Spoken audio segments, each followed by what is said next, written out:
आप सभी को जय मसीह की। मैं रिकेश्वर चक्रवर्ती आप सभी का स्वागत करता हूँ हमारे इस चैनल ग्रेस एरा में।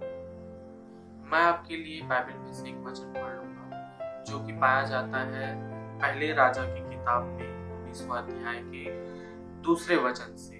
तब इजाबेल ने एलियाह के पास एक दूत के द्वारा कहला भेजा, यदि मैं कल इसी समय तक तेरा प्राण का सामना कर डालूं तो देवता मेरे साथ वैसा ही वरन से अधिक करे। यह देख एलिय्याह अपना प्राण लेकर भागा और यहूदा के बेर्शेबा को पहुंचकर अपने सेवक को वहीं छोड़ दिया। हम यहाँ पर देखते हैं कि एलिय्याह जो है अपने जीवन के लिए भाग रहा है। उसको ये लगता है कि इजाबेल मुझे मार डालेगी। उसे ये लगता है कि अगर मैं भागूंगा नहीं तो इजाबेल के जो दूत हैं वो मुझे मार डालेंगे, और वो इसीलिए अपनी जान को लेके भाग रहा है ताकि वो अपनी जान को बचा सके।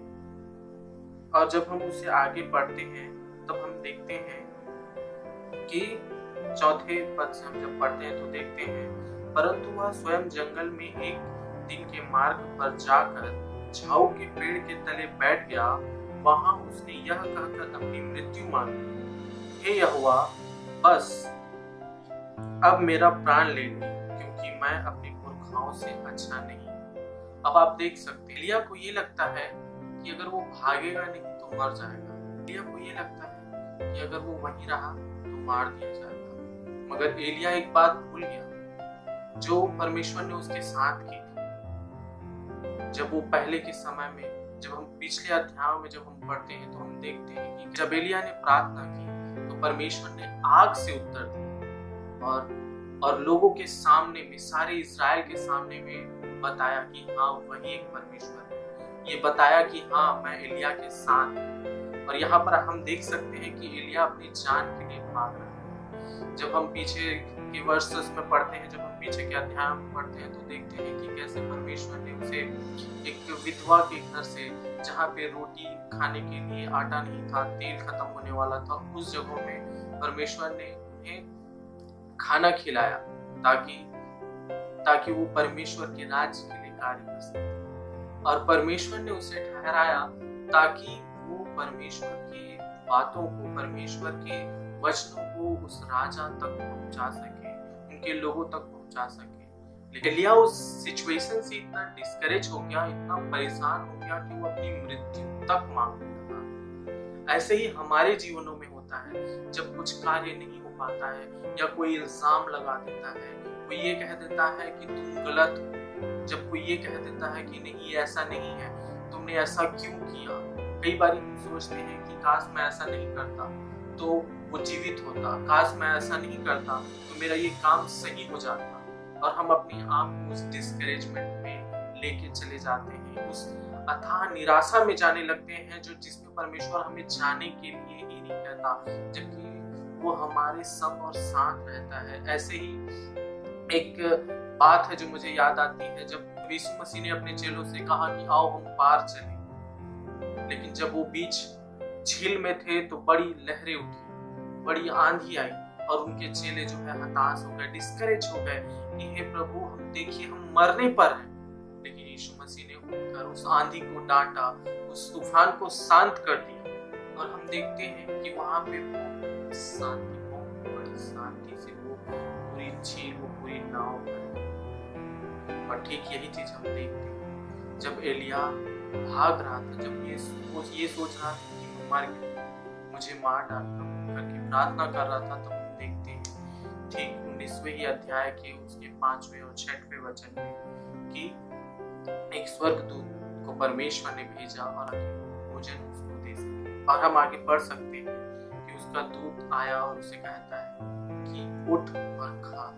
जब वो देखता है पेड़ के नीचे एक रोटी को पड़े तो उठाता है और उसे खाता है, वो फिर सो जाता है। उसके बाद फिर स्वर्गदूत कहता है उठ और खा।